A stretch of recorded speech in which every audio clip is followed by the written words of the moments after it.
नमस्कार माझ्या मित्रमैत्रिणींनो, प्रीती अकॅडमी मध्ये तुमच्या सगळ्यांचं सहर्ष स्वागत आहे।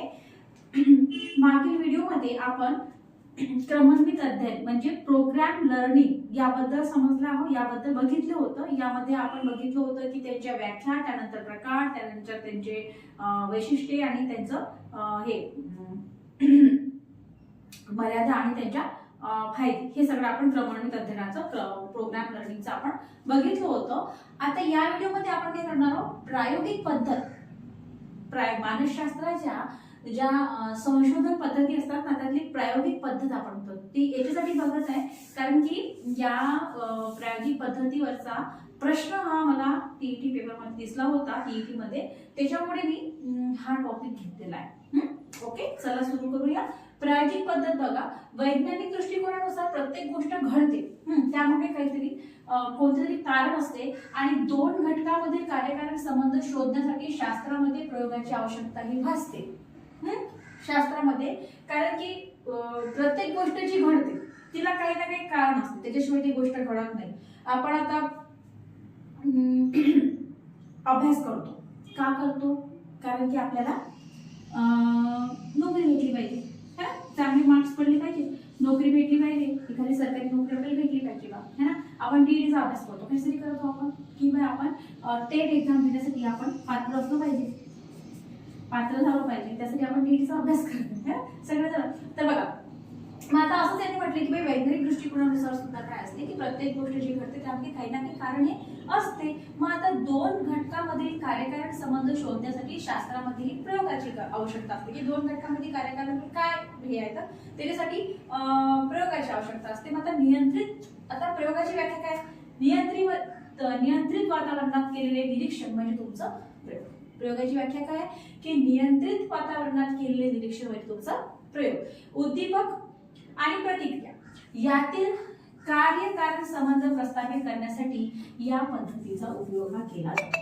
काय असते की उद्दीपक आणि प्रतिक्रिया यातील कार्यकारक संबंध शोधण्यासाठी या पद्धतीचा उपयोग केला जातो। कुठल्या पद्धतीचा? प्रायोगिक पद्धत। या संशोधन पद्धतीमध्ये आणखी पण निरीक्षण पद्धत आहे, सर्वेक्षण पद्धत आहे, यात आपण बघणार आहोत, पण सुरुवातीला आपण हीच बघितली। आता बघा, याच्यामध्ये तीन घटक फार महत्त्वाचे असतात। सगळ्यात पहिले तुमचा प्रयोगकर्ता। प्रयोगकर्ता म्हणजे काय? प्रयोग करणारी व्यक्ती। आता समजा मी कुणावर प्रयोग करत आहे तर मी प्रयोगकर्ता झाली, है ना। आता बघा, मग आहे प्रयुक्त। प्रयुक्त काय की ज्याच्यावर प्रयोग केला जातो तो तुमचा प्रयुक्त आहे। मग आहे तुमचं परिवर्त। तर परिवर्त काय की ज्या उद्दीपक प्रतिक्रियावर नियंत्रण ठेवले जाते किंवा त्याच्यामध्ये बदल घडवून आणला जातो त्यांनाच परिवर्त म्हटलं जाते। काय म्हटलं जाते की ज्या उद्दीपक प्रतिक्रियावर नियंत्रण ठेवले जाते। लक्ष द्या की काय म्हणतात, ओके, ज्या उद्दीपक प्रतिक्रियावर नियंत्रण ठेवले जाते किंवा ज्याच्यामध्ये बदल घडवून झाला तो त्याला म्हटलं जातं परिवर्त। आता हे जे परिवर्ते असते ना, हे तीन प्रकारचे असते। कुठले कुठले असते तुमचं? एक आहे तुमचं, इथे लिहिते मी म्हणजे लक्षात येईल तुमच्या, एक आहे तुमचं स्वतंत्र परिवर्त्य, एक आहे तुमचं स्वतंत्र परिवर्त, सेकंड आहे तुमचं परतंत्र परिवर्त्य, परतंत्र परिवर्त्य, अँड थर्ड इज द स्थिर परिवर्त्य। आणि लक्षात तुमच्या परिवर्ताचे तीन प्रकार कुठले आहे? स्वतंत्र परिवर्त, परतंत्र आणि तुमचं स्थिर परिवर्त। ओके, आपण काय बघत आहोत? प्रायोगिक पद्धत। ही पेपरमध्ये याचा पेपरमध्ये प्रश्न होता, मी दाखवून देईन, मी आपण टॉपिकचे प्रश्न तर करू ना, तेव्हा तुम्हाला दाखवून देईन की प्रायोगिक पद्धतीचा कुठला प्रश्न आला होता। तर यामध्ये आपण काय बघितलं की भाई वैज्ञानिक दृष्टिकोनानुसार प्रत्येक गोष्ट जी घडते त्याच्यामध्ये काही ना काही कारण असते, कारण की कुठलीही गोष्ट निसर्गामध्ये किंवा कुठलीही तशी घडत नाही। मग आता दोन घटकांमधील जे कार्यकारक संबंध आहेत ते शोधण्यासाठी आपल्याला प्रयोगाची आवश्यकता असते। ओके, आणि किंवा काय माहितीये की या प्रायोगिक पद्धतीमुळेच मानसशास्त्राला शास्त्रामध्ये स्थान मिळालेलं आहे, या प्रायोगिक पद्धतीमुळे। मग आता काय सांगितलंय मी की उद्दीपक आणि प्रतिक्रिया यामधील कार्यकारक संबंध शोधण्यासाठी आपल्याला या पद्धतीचा उपयोग केला जातो। मग आता त्यांनी काय म्हटलं की यामध्ये तीन गोष्टी या महत्त्वाच्या असतात। कुठली गोष्ट? एक तुमचा प्रयोगकर्ता म्हणजे काय? प्रयोग करणारी व्यक्ती। मग नंतर तुमचं प्रयुक्त काय? ज्याच्यावर प्रयोग केला जातो तो। आणि मग नंतर तुमचं परिवर्त काय की ज्या उद्दीपक प्रक्रियावर नियंत्रण ठेवलं जातं किंवा जे बाहेरी बदल घडवून आणला जातो त्यांना म्हटलं जातं तुमचं परिवर्त। मग आपण बघितलं की परिवर्त ही तीन प्रकारचे असतात। कुठले असतात ते? तुमचं स्वतंत्र परिवर्त, परतंत्र परिवर्त, तुमचं स्थिर परिवर्त। सायकोलॉजी जर तुमचं समजत असेल तर हे तुम्हाला चांगल्याच प्रकारे माहिती असेल. ओके, आता हे जे आहे ना स्वतंत्र परिवर्त परतंत्र स्थिर याबद्दलचे आपण बोलूया. ओके, आता बघा आपण जे परिवर्त बघितलं ना, स्वतंत्र परिवर्त, त्याचं स्थिर परिवर्त, परतंत्र जे बघितलं ना, त्याचं बघू आपण डीप मध्ये. सगळ्यात पहिले स्वतंत्र परिवर्त, ज्या परिवर्त्याच्या वर्तनावली परिणाम पाहण्यासाठी प्रयोग करतात त्या घटकामध्ये पद्धतशीरपणे परिवर्तन करतो त्याला स्वतंत्र परिवर्त असं म्हटलं जाते. की भाई ज्या परिवर्त्याच्या वर्तनावली परिणाम पाहण्यासाठी प्रयोग करतात त्या घटकामध्ये पद्धतशीरपणे हे करतो, काय म्हणते त्याला, परिवर्तन करतो, त्याला म्हणतात स्वतंत्र परिवर्तन. मग हे तुमचं परतंत्र परिवर्तन. याच्यामध्ये काय की ज्याच्यामध्ये बदल होतो त्याला परतंत्र परिवर्तन म्हणतात. आता प्रयुक्तांनी जे प्रतिक्रिया देतात ना, प्रयुक्त म्हणजे प्रयुक्त कोण, ज्याच्यावर आपण प्रयोग करतो ना, प्रयोगकर्ता कोण, जो प्रयोग करतो. मग आता त्यांना परतंत्र परिवर्तन असं म्हटलं जाते. आणि प्रयुक्तांनी प्रयोगामध्ये दिलेल्या ज्या काही प्रतिक्रिया असतात ना त्यांना म्हटलं तर परतंत्र प्रतिक्रिया.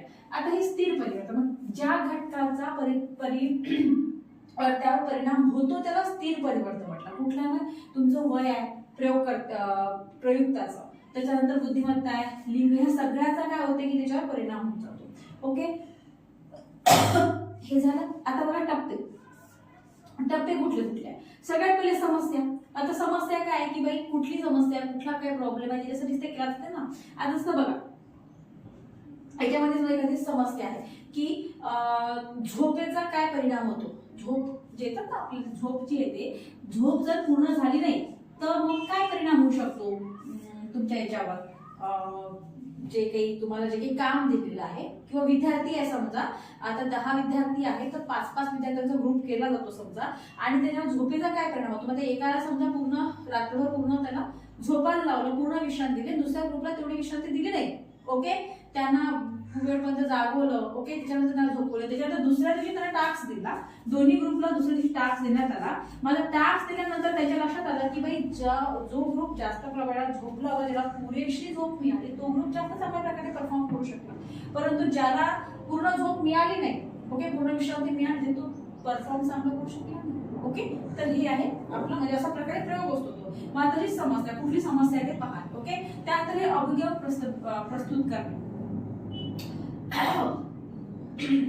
अभिगम प्रस्तुत करणे, त्याच्यामध्ये संभाव्य उत्तरे कुठली देतो तो तुमचा आपला प्रयुक्त त्याच्यावर अवलंबून असते. त्याच्यानंतर प्रयोगाचा आराखडा तयार करणे आणि परिस्थितीवर नियंत्रण ठेवणे गरजेचे आहे, कारण परिस्थितीवर नियंत्रण ठेवलं तर योग्य प्रमाणात तो प्रयोग सार्थक होत नाही. ठीक आहे, याच्या पुढील भागात आपण बघू. लक्ष द्या, प्रायोगिक पद्धत आपण बघत आहोत. प्रायोगिक पद्धतीमध्ये एक काय म्हणतात ना, प्रायोगिक व नियंत्रित समूह, हे 2 प्रकारचे समूह असतात. ते समूह बघून घेऊ.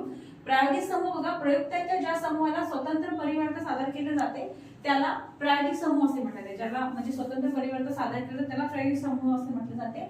आणि नियंत्रित समूह काय की ज्या समूहाला स्वतंत्र परिवर्तन सादर केले जात नाही तर नियंत्रित परिवर्तन. ओके, आता बघा फायदे. व्यक्ती व बाह्य परिस्थितीवर नियंत्रण असते, त्यामुळे प्रस्थापित झालेले निष्कर्ष काय होतात की बिनचूक असतात. या प्रायोगिक पद्धतीमध्ये काय असते की व्यक्ती आणि बाह्य परिस्थिती जी असते त्या सगळं नियंत्रण असते प्रायोगिक पद्धतीमध्ये. त्याच्यामुळे काय असते की जे काही निष्कर्ष येतात ना ते बिनचूक असतात आणि पुन्हा निष्कर्ष तपासून. ओके, मग आता कसं आहे की फायदे तर आहेच पण त्यावर नुकसानही आहेच. बरं, नुकसान काय की मर्यादा काय त्याचं की प्रयुक्ताचे अंतर्गत घटक आहे, जसं प्रेरणा झालं किंवा मग अभिवृत्ती झाली, याच्यावर नियंत्रण प्रस्थापित करता येत नाही. आणि सर्वच ज्या काही समस्या आहेत त्यावर प्रायोगिक पद्धतीने उपाय करता येत नाही, प्रायोगिक पद्धतीने प्रयोग करता येत नाही, त्याची मर्यादा झाली. ठीक आहे, आलं लक्षात. तर आपण प्रायोगिक पद्धतीने कम्प्लीट केली. प्रायोगिक पद्धतीचे जर कोणाला नोट्स पाहिजे असेल तर कृपया त्यांनी मला कमेंट बॉक्समध्ये संपर्क करा, मी नक्की त्यांना या नोट्स प्रोव्हाइड करेल. आपण काय बघितलं या व्हिडिओमध्ये, प्रायोगिक पद्धत बघितली. प्रायोगिक पद्धतीचा प्रश्न येतो ना पेपरमध्ये, तर यामध्ये आपण काय काय बघितलं होतं की प्रायोगिक पद्धतीमध्ये काय असते, कसं असते, स्वतंत्र परिवर्तक काय, स्थिर परिवर्तक काय, परतंत्र परिवर्तक काय आहे, त्यानंतर हे प्रायोगिक आणि नियंत्रित समूह, त्यानंतर प्रयोग म्हणजे काय, प्रयोगकर्ता म्हणजे काय, प्रयुक्त म्हणजे काय, स्थिर परिवर्तक म्हणजे काय, हे सगळं आपण बघितलं. आणखी आपण बघितलं की प्रायोगिक आणि नियंत्रित समूह हे कसं काय असते, प्रायोगिक समूह काय असते, त्याच्यानंतर नियंत्रित समूह काय असते, है ना. आणखी आपण बघितले फायदे, किंवा काय काय त्याचे मेरिट्स डिमेरिट्स आहे. मेरिट्स काय की या व्यक्तीस बाह्य परिस्थितीवर नियंत्रण असते, प्रस्थापित झाले निष्कर्ष काय करतात, बिनचूक असताना वारंवार ते निष्कर्ष महत्वापासून पाहता येतात. आणि त्याच्या मर्यादा सुद्धा आहे. मर्यादा आहे की बाई प्रयुक्ताचे अंतर्गत घटक जसं अभिवृत्ती, प्रेरणा यावर कुठल्याच प्रकारचे नियंत्रण प्रस्थापित करता येत नाही आणि सर्व समस्यावर प्रयोग पद्धती उपयोगात येत नाही. ओके, आलं लक्षात तुमचं? हे झाली प्रायोगिक पद्धत. ओके, आता बघा यानंतर की ह्या ज्या माणसा संशोधन पद्धतीच्या मध्ये निरीक्षण पद्धत आहे, तुमची सर्वेक्षण पद्धत आहे.